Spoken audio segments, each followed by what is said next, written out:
Wa ini apa dari Abdullah bin Abbas radhiyallahu anhu. Kata Abdullah bin Abbas, qadima Uyainah bin Husain. Uyainah bin Husain datang. Ada seorang laki-laki namanya Uyainah bin Husain datang. Dia tinggal di rumah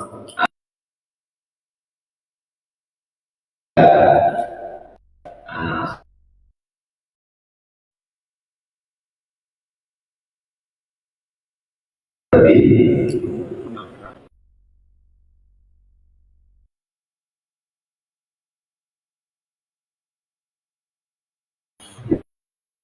ya datang dan berbicara majelis khusus. Jadi Umar bin Khattab itu mengangkat satu majelis khusus ahli musyawarah. Salah satunya namanya Al-Qur bin Walid. Lalu kemudian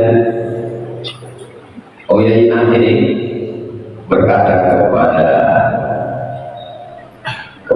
Nur, ya benar hati, wahai anak saudaraku,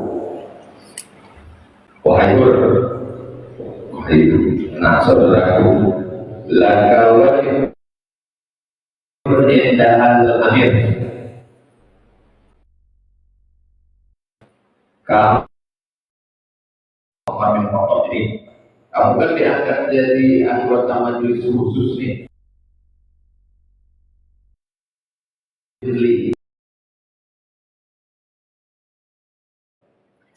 Maka dan lalu pun minta izin ke rumah.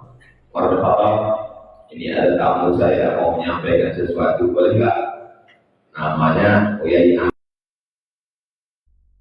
bin Husain. Kata Umar, silakan. Lalu kemudian masuklah dia menjumpai Umar bin Khattab. Lalu kemudian apa kata dia kepada Umar? Kata si Uyainah bin Husain, iya benar Khattab, wahai Umar bin Khattab, fawallahi demi Allah, ma nu'tinal jazla, kamu tidak pernah ngasih kami hadiah,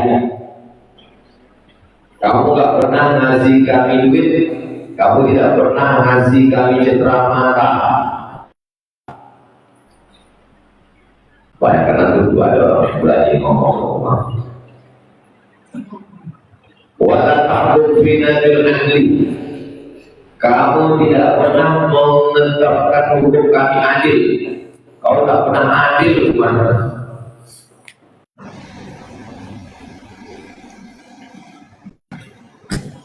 Marah Umar, faghadiba Umar, marah Umar bin Khattab, hatta amma ayyuqi'a bihi, hampir Umar mau mukul dia. Faqala lahu Hur, maka berkatalah Hur yang ngasih izin tadi, yang ngomong nih Uyainah, yang membawa nih Hur. Lalu kemudian Hur berkata, ya Amirul Mukminin, wahai Umar bin Khattab, innallaha ta'ala qala li nabihi, Allah berfirman, apa kata Allah? Khudhil afwa, berilah maaf,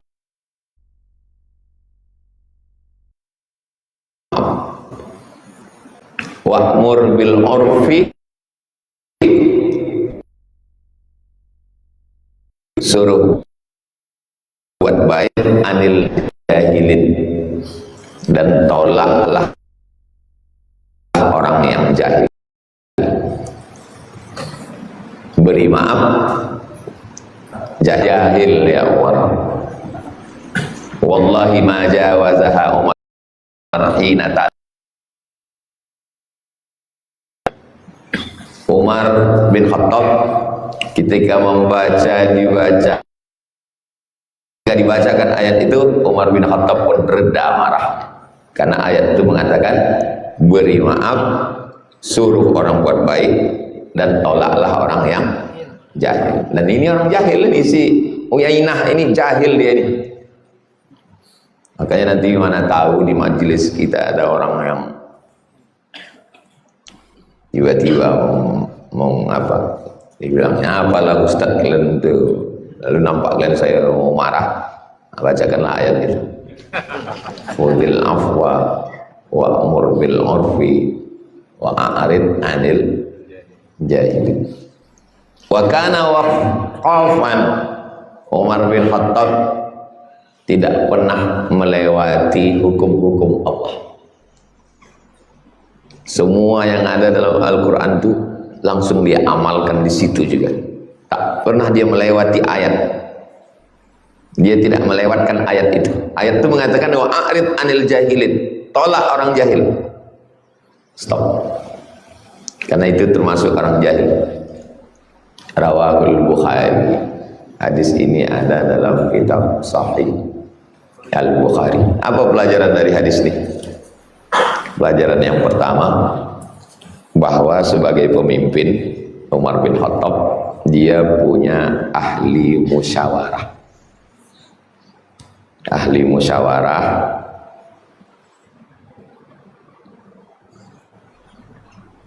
musyawarah ini membantah sekarang ini, mohon maaf ya, jangan tersinggung, jangan nanti jadi bahan unjuk rasa. Orang yang tidak sekolah, yang bekerja kasar, walaupun rezekinya halal, dalam dunia demokrasi suaranya kan satu kan, ya kan, satu. Profesor satu. Kalau dalam Islam tidak begitu. Dalam Islam itu ada namanya ahlul halli wal aqdi.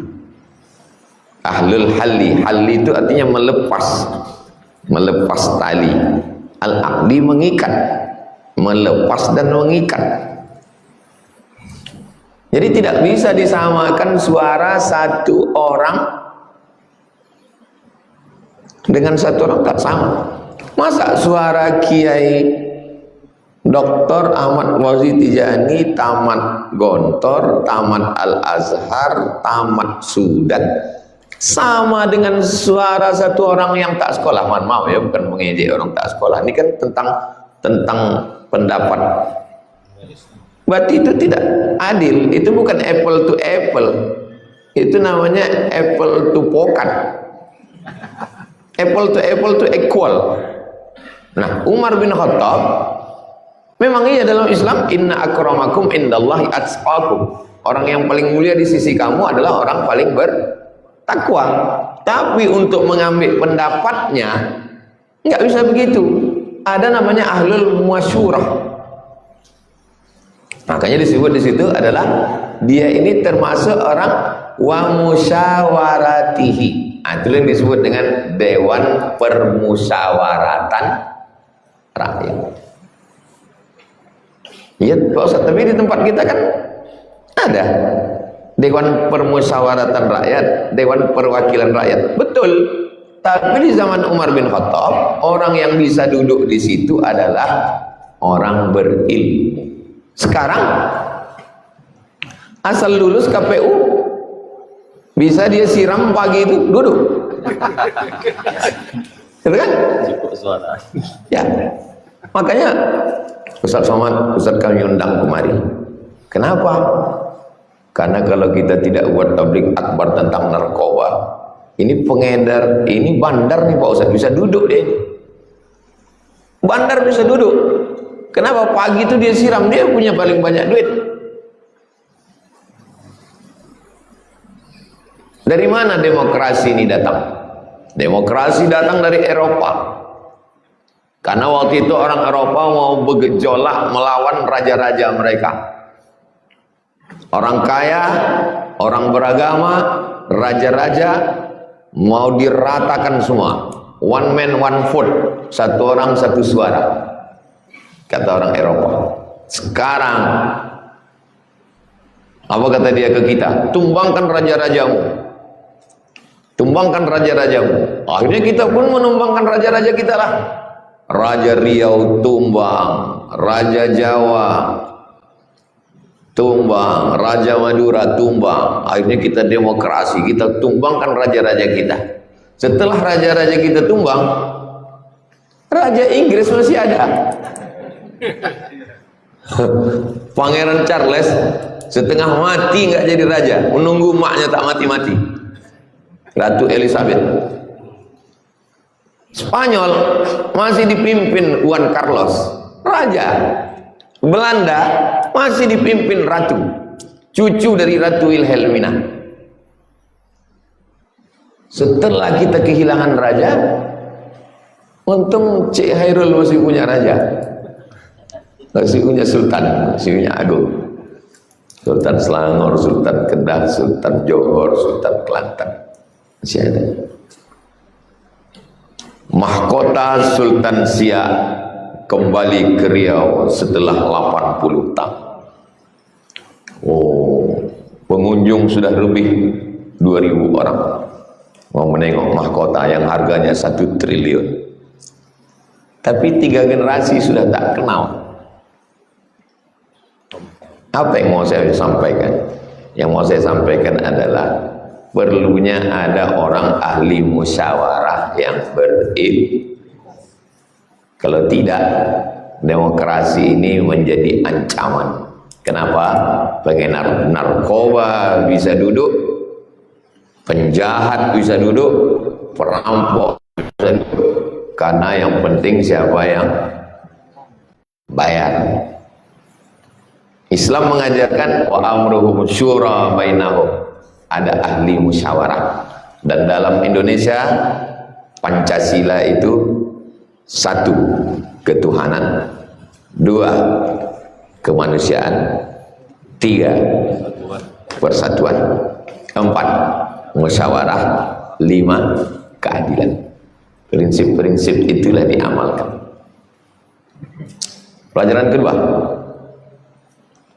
Pelajaran kedua, mau menjumpai Umar itu tidak bisa langsung nyelonong, harus rekom siapa. Maka mau menjumpai Umar itu rekomnya namanya Hur bin Qais. Hur bin Qais ini punya saudara, itulah dia Uyainah tadi. Uyainah ini yang mau jumpa. Hur, kamu kan punya kedudukan nih sama Umar, ya. Izinkanlah aku jumpa sama Umar itu. Maka jangan, kita mau jumpa nih sama Pak Gubernur, rekom siapa? Supaya apa? Supaya kalau terjadi sesuatu, yang tukang rekom nih yang kena. Saya tak pernah marah sama tamu. Saya tak pernah marah sama tamu. Tapi kalau tamu itu menyalah, Ustadz Al-Fadino yang kena. Kenapa bisa lolos di dia? Dia kan fit and proper test. Berarti dia harus tes dulu. Nah, ini pelajaran.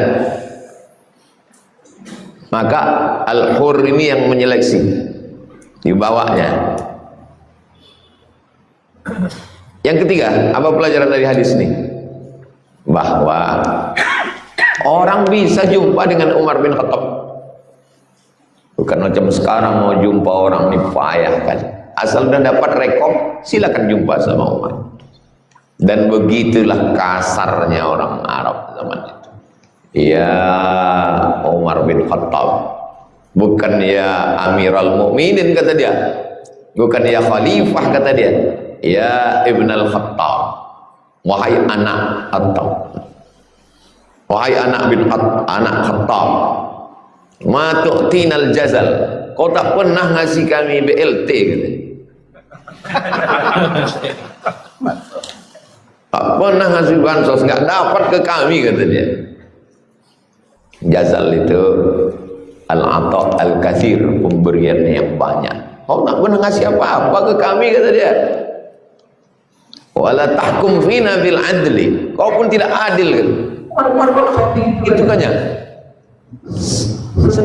Sedang jin aja takut sama Umar bin Khattab. Apa kata Nabi?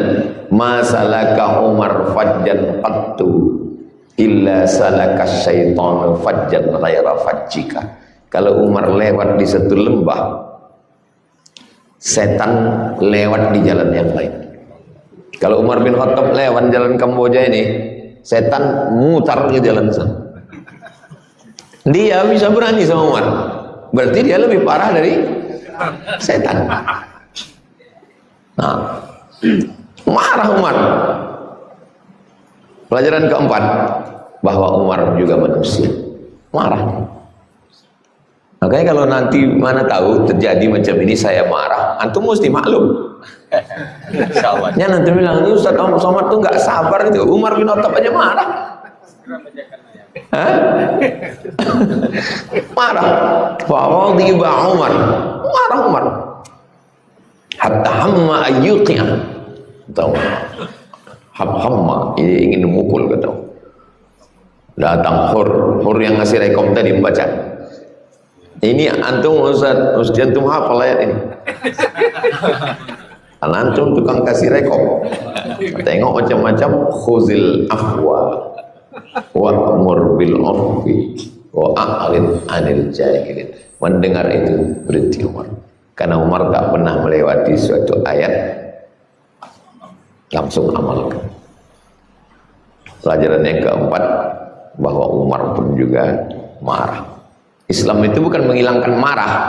Jadi kalau ada orang waktu dulu preman, sesudah ngaji tak marah lagi, itu bukan taubat, stroke. Mohon maaf kalau jangan tersinggung. Mudah-mudahan yang stroke sehat. Jadi sesudah kita ngaji itu, kita tetap marah, kita tetap mengamuk. Cuman dulu ngamuknya itu tak tentu arah. Sekarang mengamuknya menengok tidak adil, ngamuk. Itu maksudnya.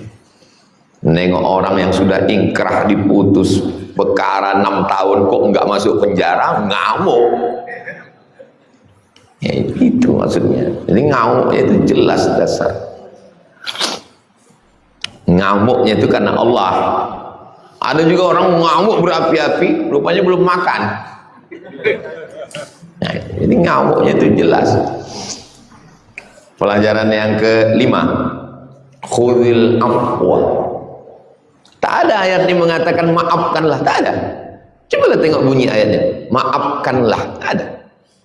Khudil afwa, ambil afwa. Afwa itu apa? Kita jalan di pantai. Susah kita cerita pantai sama orang Riau, Kiai, karena tak ada pantai. Kalau di Madura mudah. Kita jalan di pantai. Waktu jalan di pantai itu kan ada bekas tapak kaki kan, pasir itu kan. Kemudian datang ombak. Masih ada nggak bekasnya? Hilang kan? Itulah afwa. Afwa artinya hilang sampai tak berbekas. Ambillah afwa. Makanya kalau ada orang, saya sudah maafkan Pak Ustadz, tapi berat hati saya. Berarti masih berbekas. Afwa itu diambil dari kata afa ya'fu afwa. Artinya hilang sama sekali, tak berbekas. Syukron ya, jawabnya afwa. Syukron kok jawabnya afwa? Antum kasih anak buku, Ustaz, ini ada buku bagus nih Ustaz. Lalu anak menjawabnya syukron. Syukron artinya nampakkan. Kalau antum sudah ngasih anak sesuatu, nampakkan. Antum kasih anak baju, anak mesti nampakkan. Anak pakai, lalu anak bilang syukron, ku nampakkan nikmat yang kau kasih itu, syukron, ku nampakkan. Syukron, lalu antum jawab afwan. Afwan hilang. Anak bilang syukron, nampak. Antum bilang afwan, tak nampak lagi. Bahasa Arab itu halus. Kalau bahasa kita terima, kasih. Udah diterima, kasih lagi. Tak balik. Akhirnya kita. Ustaz menyepelekan bahasa kita. Tidak. Bahasa kita mana boleh kita sepelekan. Khudil amr, tak berbekas, larut dia. Macam manalah caranya mengomongkannya ya? Susah kan, ini kan afwan ini masalah perasaan kan. Bisa nggak antum menghilangkan rasa? Nggak bisa. Kemarin kawan saya bilang, Ustadz gimana caranya menghilangkan lobang-lobang di jalan Indragiri Hulu nih? Saya bilang menghilangkan lobang ini mudah, yang susah itu menghilangkan masa lalu. Langsung dibalasnya, betul.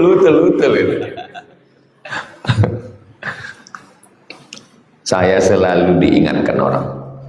Sesudah orang ini datang ke rumah, sesudah minum teh manis, sesudah ngobrol, sesudah foto di-uploadnya di FB, baru orang lain WA ke saya. Ustadz kan ini yang ngejek-ngejek Ustadz dulu. Aku nggak ingat. Saya tak ingat. Makanya kalau ada orang yang tak jadi jumpa sama saya, itu bukan karena saya ingat, tim yang ingatkan. Ya, kalau saya tak ingat, ada yang udah sampai ke rumah, udah mau naik, tak jadi. Itu saya tak ingat, tim yang ingatkan. Jangan Ustaz, ini error ini. Tim ini ingat. Kalau saya tak ingat, saya asal udah jumpa saya sama orang, duduk minum teh, saya ketawa. Rupanya ada gambarnya diambil, diupload. Orang yang lain kasih tahu saya, inilah dulu yang ngejek-ngejek antum orang. Anak udah tak ingat. Kenapa anak tak ingat? Karena banyak yang anda pikirkan. Banyak yang pikirkan. Memikirkan kelas belum siap, memikirkan anak-anak masih kecil, memikirkan suami, mau dia aja yang ini. Pokoknya tak mau dia mendengar. Pokok dia tadi malam kata dia, bah, ular itu boleh dimakan, bah. Ular itu haram, saya bilang. Ular itu haram itu. Dalam hukum Islam haram ular itu dia. Boleh. Besok bapak masakkan ular dimakan. Enggak takut. Wow. Nah, jadi cara menghilangkan yang kecil-kecil itu supaya tak masuk di kepikiran kita, buat masalah yang lebih besar.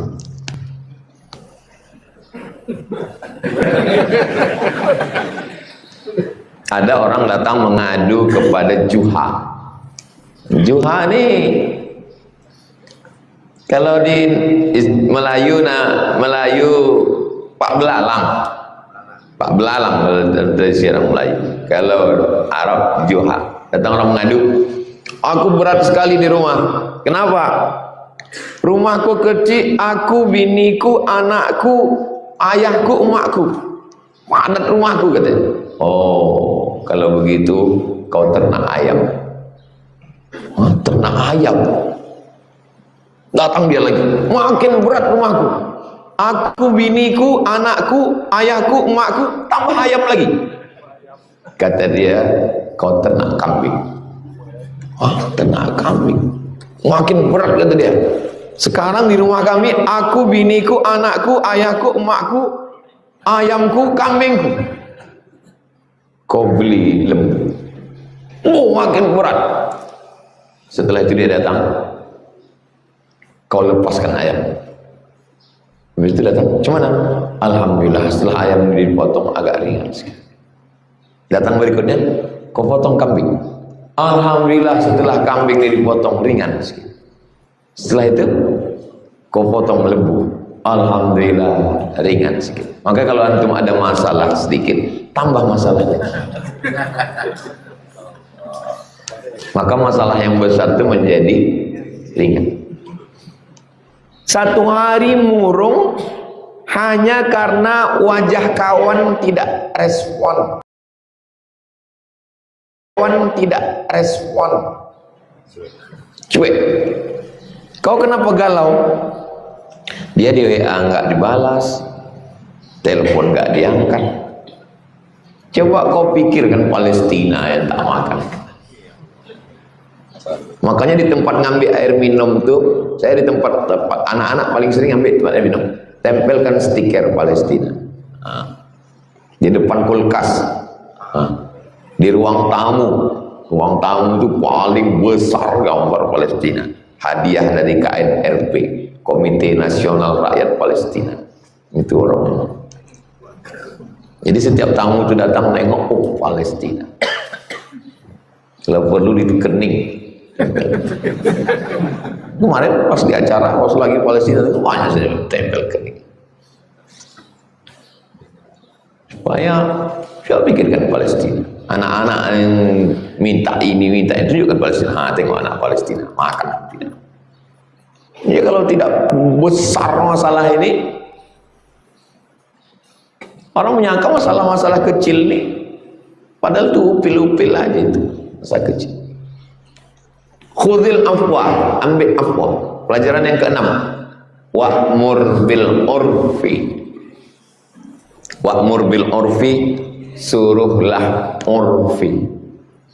Tidak disebut khairi. Urfi baik, khairi baik, hasani baik, jayyid baik. Baik, tapi kenapa urfi? Dasar pengambilan hukum Islam ada 10. Quran, hadis, ijma', qiyas, syar'u man qablana, sadduk zara'i, qaulus sahabi, istihsan, istishab, urf. Urf itu artinya apa? Ketika dengan istri, coba tengok bunyi ayatnya dengan istri. Wa asiruhunna bil ma'ruf. Pergaulilah dia dengan ma'ruf. Ma'ruf itu diambil dari kata urf. Kebetulan antum nikah sama orang Sunda dan marga antum batu bara sama saya, maka antum pakai bahasa, pakai gaya antum atau pakai gaya Sunda bil urf, maka antum balik ke rumah kumaha atuh kena bil urf, bukan bil khair. Kalau bil khair, khair menurut antum, tapi di situ wa ashiruhunna bil ma'ruf, berbuat baik, baik menurut dia. Ele si eneng teh ikan bininya Sunda, bukan disiapkan yang makan, makan jolo biar dong, bukan begitu. Kayak mana menurut dia? Kenapa Ustadz Somad itu kalau ke Medan pakai celana, tapi kemarin videonya di Madura pakai sarung semua? Karena ulama di Madura itu mesti pakai sarung, tapi saya tetap pakai celana di dalam, celana panjang. Gitu. Itu tradisi. Walaupun sama-sama Arab, Yaman sama Mesir itu beda. Yaman sama Mesir sama-sama Arab. Kalau di Yaman, ulama itu jubahnya 2 lapis, jubah putih di dalam, jubah di luar, pakai sorban. Yaman begitu. Kalau Mesir enggak. Mesir dulu datanglah orang S3 dari UIN, mau menulis tasawuf tentang Imam At-Tustari. Imam Sahal At-Tustari, Imam tasawuf. Dia mau menjumpai Syekh Judah Mahdi, mursyid tarekat Naqsabandiyah. Datang ke rumah anak Kiai, mau menjumpai Syekh Judah. Saya bilang kalau mau menjumpai Syekh Judah Mahdi, waktu itu beliau amit kuliatul Quran Tonto. Sholat aja subuh di masjid Said Ahmad Badawi, nanti jumpa sama Syekh Judah. Dibayangkannya Syekh Judah itu pakai jubah 2 lapis, pakai sorban. Pas jumpa Syekh Judah pakai baju kaos, nggak pakai tutup kepala. Terkejut dia, ini mursyid gitu dia. Mesir memang begitu, ulamanya tidak pakai. Jadi, nah kita makanya ada tradisi orang Melayu, di mana bumi dipijak Di situ langit dijunjung. Apa makna di mana bumi dipijak, di situ langit dijunjung? Ya ikutlah tradisi, tapi tetap yang baik menurut tidak melanggar aturan syariat Islam. Orang Madura tidak berpantun, walaupun mereka penyair, bahkan penyair Melayu itu dari Madura. Kiai Zawawi Imron itu penyair Melayu, tapi dari Madura.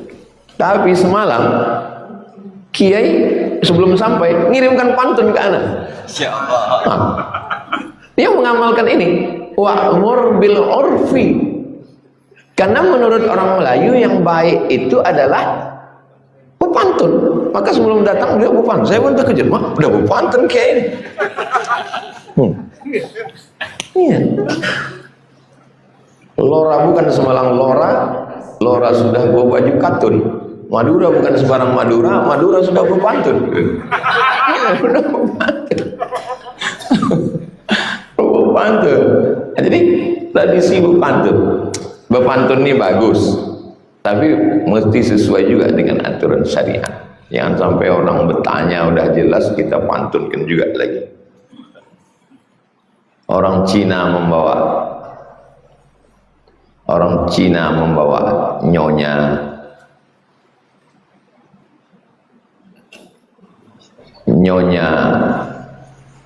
orang Cina membawa nyonya, alah lupa pula. Datang orang naik pesawat, turun, jadi dia udah tahu ini kalau ke Riau kita mesti berpantun. Jadi begitu turun di airport, langsung dia bertanya ke orang-orang yang ada di situ, ditanyanya. Orang Cina membawa nyonya, orang si nyonya membeli pelet. Kalau boleh saya bertanya, di mana letak toilet? Itu kalau ada orang begitu, jangan dijawab pakai pantun, tunjukkan aja langsung. Kalau pakai pantun juga. Kalau pakai pantun juga lagi, nanti ujungnya udah dia siapkan juga pantun. Kalau Tuhan pergi ke tembilahan berkelana, tak usah lagi Tuhan tunjukkan, karena udah keluar dalam celana. Jadi ada juga makomnya pantun itu. Pelajaran yang ketujuh, wa'arid anil jahilin. Wa'arid anil jahilin. Tolaklah orang yang jahil. Raja hutan itu apa? Singa. Raja hutan singa. Tapi jangan raja singa, itu penyakit. Raja hutan itu singa. Lalu kemudian berdebatlah antara kura-kura sama keledai. Keledai mengatakan bahwa rumput itu biru. Kata keledai, rumput itu biru. Kata kura-kura, rumput hijau. Akhirnya dibawa ke raja hutan, ditetapkan ke pengadilan. Kata si kura-kura, ini rumput, ini hijau tuan. Kata si raja hutan singa, dengan ini saya menetapkan engkau kura-kura kena hukum tidak boleh ngomong 2 tahun. Hah? Kenapa aku pula yang dihukum? Bukankah rumput ini hijau? Kau dihukum karena berdebat dengan keledai. Karena keledai adalah simbol dungu. Makanya dalam Al-Quran, inna angkaral aswati la sautul hamir. Suara yang paling buruk adalah suara keledai. Orang yang membawa kitab tapi tak tahu isi kitab, tak mengamalkan isi kitab, kama zalil himar yahmilu asfal, seperti keledai. Jadi kura-kura kena hukum tak boleh bercakap 2 tahun, bukan karena dia benar, tapi karena berdebat dengan keledai. Dan sekarang di medsos itu keledai aja isinya semua. Semua mengatakan rumput itu biru. Dan kalau kita lawan, nah makanya, tapi diam pun jangan juga. Intinya jangan berdebat, tunjukkan kebenaran. Manhajuna manhajul bayan. Kalau ada satu posting sekali kebenaran, jangan diam. Kejahatan itu muncul bukan karena orang jahat, tapi karena orang baik. Diam. Jangan diam. Jangan takut. Nggak kuat kami Pak Ustadz. Jangan tengok komen. Ya Ustadz kan kuat. Aku pun nggak nengok komen.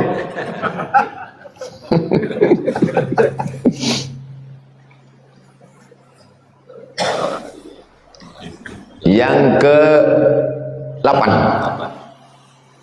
pemberi rekom mesti bertanggung jawab. Jangan lari dari kenyataan. Siapa dalam hal ini? Hur. Apa kata Hur? Wa inna hadza minal jahilin. Ini jahil. Ajaran yang ke-9, Umar bin Khattab yang sehebat itu menyadari kesalahannya, insaf orang yang sadar kesalahan. Kadang orang ini kalau dia sudah besar, dia akan ngeles, dia akan cari dalil lain untuk membenarkan bahwa perbuatan dia ini benar. Tolong kalau saya salah, luruskan saya. Ustadz dulu kan ngomong, oh enggak ada dalil lain itu. Ini memang ikhtilaf dalam masalah. Makanya kata Kiai tadi, ini kitab tasawuf. Susunan babnya itu bab membersihkan hati, tazkiyatun nafs, pensucian hati. Bukan kitab fikih. Walaupun fikihnya ada, tapi lebih banyak mensucikan hati. Fikih itu selesai kalau orang hatinya bersih. Tapi jangan dibalik. Kau kenapa tak sholat? Yang penting hati bersih. Nah, itu tak betul. Banyak orang sekarang dukun, berlindung di balik tasawuf. Bukan itu tasawuf. Man safa qalbuhu lillah. Orang yang mensucikan hatinya karena Allah.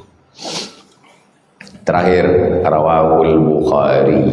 Hadis ini ada dalam Sahih Al-Bukhari. Sebagaimana biasa sampai jam 6.15. Habis itu kita jawab beberapa pertanyaan. Habis itu kita baru sholat sunat isyraq, baru kita pulang deh.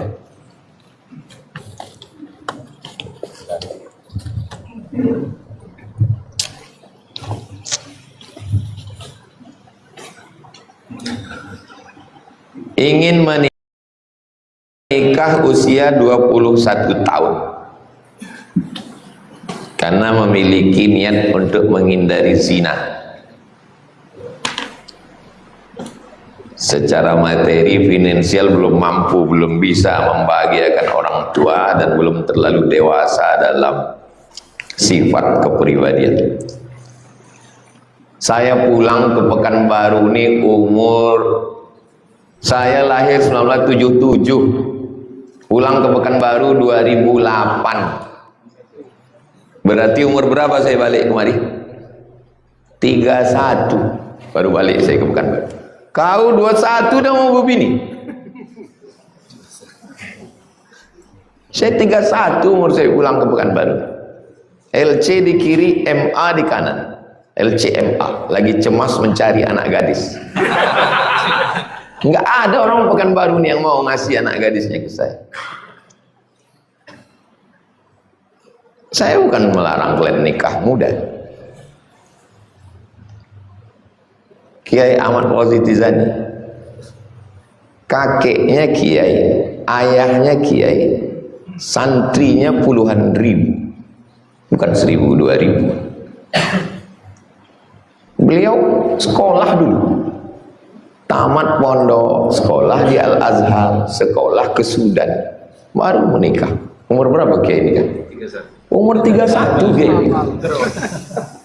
Kok mau dia waktu itu? Tinggal tunjuk aja santri, masna wa sulasa wa ruba'.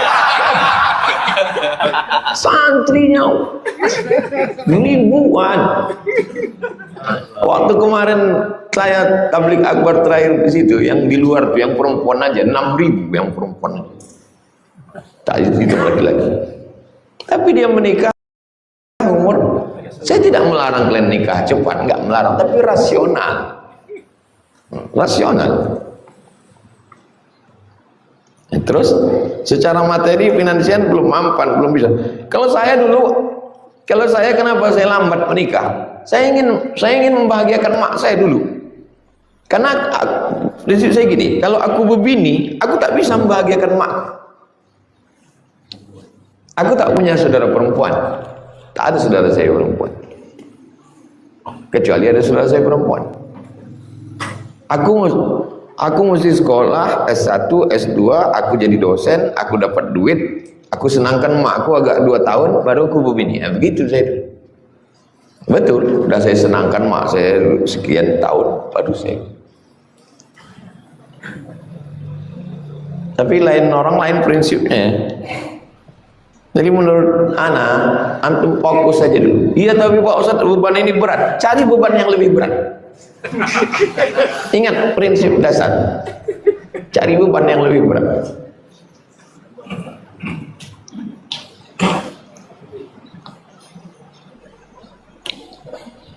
Ayah saya semasa hidupnya ibadahnya biasa saja. 4 bulan sebelum meninggal, almarhum mengalami stroke, terbaring, tak bisa ngapa-ngapain. Apakah benar sakit yang dialami almarhum sebelum meninggal adalah penggugur dosa? Ma yusibul mu'min min nasabin wala wasabin wala saqamin wala syaukin yastakuhan. Susah hati, gundah gulana, sakit badan, susah pikiran, sampai duri yang mencucuk tapak kaki, illa kaffarallahu anhu biha sayyi'atu. Allah menghapuskan segala salah dosanya. Dalam hadis lain, hatta tamshi 'alal ardi makanan 'alaihi khati'ah. Kenapa orang itu sikit-sikit ada ujiannya, sikit-sikit, sampai dia berjalan di atas muka bumi ini tak ada dosanya sama sekali. Tapi Ustaz, kami tengok tak pernah sakit. Saya sakit nggak pernah saya posting. Karena kalau saya posting banyak yang ketawa. Ini kemarin saya sakit. Nggak ada saya posting. Penghapus dosa. Apakah amalan terbaik kami sebagai anak dan istri yang ditinggalkan? Amalan yang pertama seperti amalan Sa'ad. Ummi matat, mak saya meninggal. Afa atasaddaqu anha? Boleh saya bersedekah untuk dia? Kata Nabi, tasaddaq, sedekahlah. Pergi ke panti asuhan, kasih makan, hadiahkan pahalanya. Buatkan sumur bor, buatkan rumah Quran, anak-anak menghafal Quran, sedekah. Apalagi doa. Assalamualaikum ya ahla diyar minal mu'minin wa inna insyaallah bikum lahiqun yarhamullahu mustaqimina wal mustakhirin nas'alullah lakumul afiyah. Apalagi tasbih, tahmid, takbir, tahlil, la ilaha illallah. Itu maka disebut dengan tahlilan. Tahlil boleh, tahlilan enggak boleh. Yasin boleh, yasinan enggak boleh. Oh, jadi kalau gitu Jumat boleh, Jumatan? Ini logika apa lagi ini? Pelepah korma dibelah Nabi, ditucukkan ke makam. Kata Imam Nawawi mengomentari hadis ini dalam Al-Minhaj Syarah Sahih Muslim Ibn Al-Hajjaj. Hadisnya ada dalam Sahih Muslim. Dalam syarahnya disebut, kalau pelepah korma saja tasbihnya sampai ke orang mati, apalagi bacaan Quran orang beriman. Bacakan Quran, tasbih. Dalam Riyadhus Shalihin sudah kita kaji sebelumnya. Apa kata Imam Syafi'i? Wa in khatimul Qur'ana kullahu kana hasanan. Kalau dikhatamkan sekhatam Quran bagus. Tak sanggup sekhatam Quran, Yasin. Tak sanggup Yasin, Kulhu 3 kali, Al-Falaq, An-Nas, Al-Fatihah. Undang anak yatim fakir miskin, kasih makan rumah. Kalau ngundang anak yatim fakir miskin itu ngundang makan. Saya kalau ngundang anak yatim fakir miskin baca kulhu 3 kali, Al-Falaq, An-Nas, Al-Fatihah, La ilaha illallah. Dah. Ini ngundang anak yatim jam 5 suruh baca Yasin 3 kali. Ini mau ngundang makan atau menyiksa? Balik kasih duit 10.000.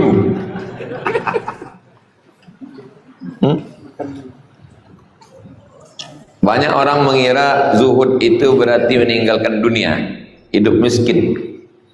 Padahal saya dengar zuhud yang benar adalah soal hati.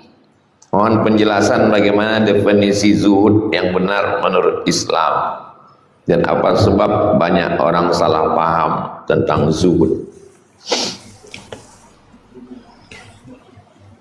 Nabi Muhammad sallallahu alaihi wasallam menikah dengan Khadijah, maharnya isyrina bakarah, 20 ekor onta. Kalau 1 ekor onta 50 juta, 20 ekor berarti 1 miliar. Nabi Muhammad itu zuhud, tapi maharnya 1 miliar. Itu belum dihitung lagi beberapa auqiyah emas, itu baru yang untanya saja. Tiba-tiba datang sekarang anak muda Islam mengaku zuhud. Aku seorang yang zuhud, Pak. Kupinang anakmu dengan bismillah. Itu bukan zuhud, fakir. Zuhud itu hartanya ada, tapi tak masuk ke hatinya, itu zuhud. Itu zuhud, bukan tak berharta. Itu zuhud. Nabi itu hartanya ada, tapi tak masuk dia. Nabi berkurban memotong dengan pisaunya sendiri 63 ekor. Dikasihnya pisau itu ke Sayyidina Ali, Ali memotong 37. 37 tambah 63, 100 ekor onta punya dia sendirian. 100 ekor onta. Tapi dia zuhud. Waktu dia pergi sama Sayyidina Abu Bakar hijrah, orang yang tak kenal tak bisa membedakan mana Sayyidina Abu Bakar, mana Sayyidina wa Maulana Muhammad sallallahu alaihi wasallam. Jadi zuhud itu adalah berharta, kaya raya, mobilnya mahal, rumahnya, tapi tidak masuk ke hatinya, bukan untuk bangga-bangga, bukan untuk. Kalau antum dihormati orang karena harta antum, nanti pas harta antum nggak ada, antum stres. Kalau antum dihormati orang karena jabatan antum, pas antum pensiun, antum kena post power syndrome, asam lambung naik, asam urat naik. Biasa aja. Saya banyak ketemu orang kaya yang biasa-biasa aja, tapi banyak juga ketemu orang yang setengah kaya luar biasa. Itu zuhud. Imam Malik punya kereta kencana. Imam Malik itu kaya. Imam Sufyan Ats-Tsauri hidup miskin di Kufah, Irak. Imam Sufyan Ats-Tsauri kirim surat ke Imam Malik. Malik, kabarnya kau punya kereta kencana di Madinah.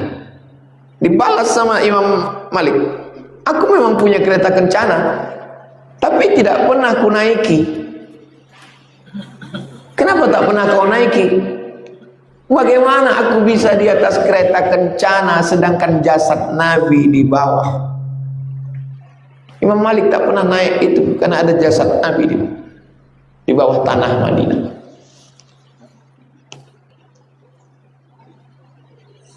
Apakah boleh infak anak yatim dibagikan ke anak piatu? Alladzina ya'kuluna amwalal yatama zulman, orang yang makan harta anak yatim, innama ya'kuluna fi butunihim naro, mereka makan api neraka. Kalian yang mengambil duit anak yatim dan bagikan ke yang tak yatim, itu sama dengan menyuapkan api neraka ke mereka. Nanti ketika mereka masuk neraka, kenapa kalian makan anak yatim? Karena pengurus masjid yang ngasih. Hati-hati ustadz-ustadz, pengurus-pengurus ceramah, jangan sampai kita tidak amanah, nanti kita masuk neraka. Pejabat-pejabat, kepala-kepala dinas, tiba-tiba nanti pas di akhirat satu lokasi, kata pejabat, Ustadz kok di sini juga? Itulah aku salah anak yatim kemarin. Hati-hati administrasi. Santunan anak yatim dikasih setahun 3 kali. Tahun ajaran baru Juli Agustus, Idul Fitri, dan tengah semester. Waktu menyantuni anak yatim, anak piatu tetap dapat, du'afa tetap dapat. Dari mana? Dari kotak khusus. Ini kotak yatim, ini kotak du'afa. Yang yatim itu siapa? Mata abuhu walam yablugh al-hulma. Meninggal ayahnya belum akil baligh. Yang sudah akil baligh tetap dikasih duit dari kotak du'afa. Jangan salah. Bagaimana kedudukan saudara perempuan kita yang beda?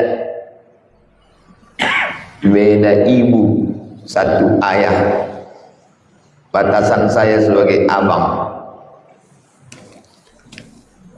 Saudara satu ayah. Ayah kalian satu, cuman beda emak aja. Kebetulan jenis kelaminnya beda. Maka auratnya sama macam saudara kandung. Boleh nampak lengannya, boleh nampak betisnya, boleh nampak lehernya. Jadi kalau kalian punya saudari perempuan di rumah dia, yang ada cuma anaknya, lakinya, kalian boleh ya. Tapi saya biasakan itu ke keponakan saya. Anak saya tak punya saudara perempuan, tapi adik saya punya perempuan. Tak saya kasih begitu. Dia tetap pakai baju panjang. Allah bisa karena biasa.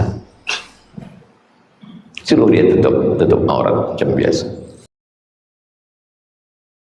Dia tutup aurat macam biasa. Ini anak angkat saya, udah macam anak saya, udah macam adik saya. Berawal dari macam, berakhir dengan macam-macam. Jangan main-main dengan hukum Allah. Bolehkah mengambil niat ketika umroh di bandara Jeddah? Sudah saya tulis di buku 66 tanya jawab umroh. Hubungi Al-Padino, nomor kontak berikut ini. 2 fatwa ulama. Fatwa pertama, berniat di alam-lam, labbaik Allahumma umrah. Fatwa yang kedua, berhenti di King Abdul Aziz Airport. Baca 366. Apakah bagi orang melanggar larangan ihram memiliki tingkatan atau perbedaan jenis sesuai jenis? Ada yang hanya membayar fidyah makan, ada yang sampai menyembelih kambing. Saya kalau ada orang melanggar, takut saya suruh dia membayar langsung ke counter. Nanti ada stempelnya Bank Al-Rajihi. Kalau ngasih makan fakir miskin 90 rial, kalau yang motong kambing 600 rial. Jelas tidak kena tipu.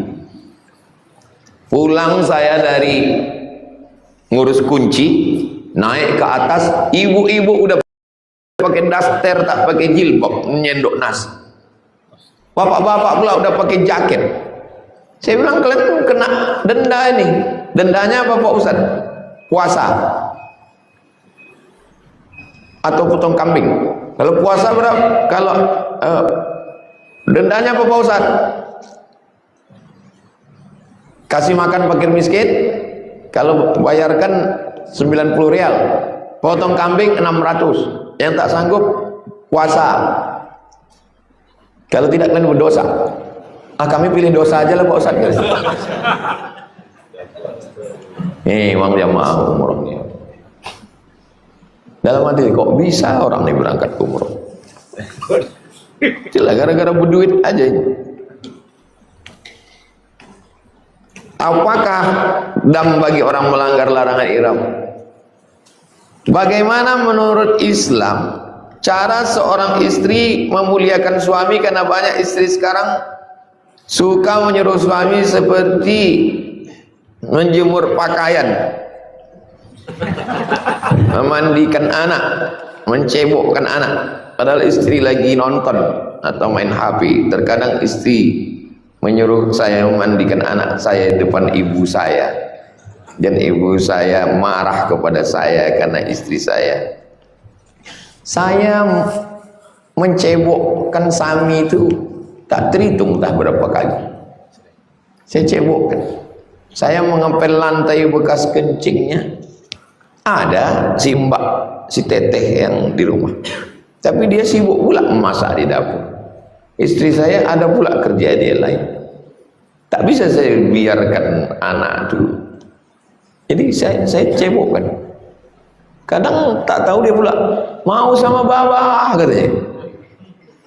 Nah, jadi bukan berarti tangan saya ini tak pernah mencebokkan anak saya, mengepelkan lantai bekas kencing. Tapi kalau sampai bini menonton, laki pula disuruhnya mencebok. Ini termasuk jenis suami yang kalau mati tidak kena azab kubur. Bini menonton di depan mak kita, ada mak kita di situ, tak ada hormat dia sedikit pun. Ini kalau mati kata malaikat, ini tak usah diazab lagi, ini sudah azab betul di dunia ini. Laki-laki itu harus punya jangan power, nanti mati dia. Ya macam main layang-layang lah, ada angin ulur sedikit, takut tersangkut, ada seninya. Nah, itu nanti kita buatkan kursus khusus. Udah, itulah kaji kita subuh ini, masya Allah, barokah kedatangan Kiai, semangat kita, alhamdulillah, untuk orang-orang tua kita yang sudah meninggal, untuk guru-guru kita, sahabat-sahabat kita, dan untuk semua niat-niat kita yang baik-baik. Al-Fatihah. A'udzubillahi minasyaitonir rajim. Bismillahirrahmanirrahim. Alhamdulillahirabbil alamin, arrahmanir rahim, maliki yaumiddin. Iyyaka na'budu wa iyyaka nasta'in. Shiratal mustaqim, shiratal ladzina an'amta 'alaihim ghairil maghdubi 'alaihim waladdallin. Amin. Ya Rabbi bil Mustafa balligh maqasidana waghfir lana ma madha ya wasi'al karami. Antal habibul ladzi turja syafa'atuhu li kulli haulin minal ahwali muqaddam.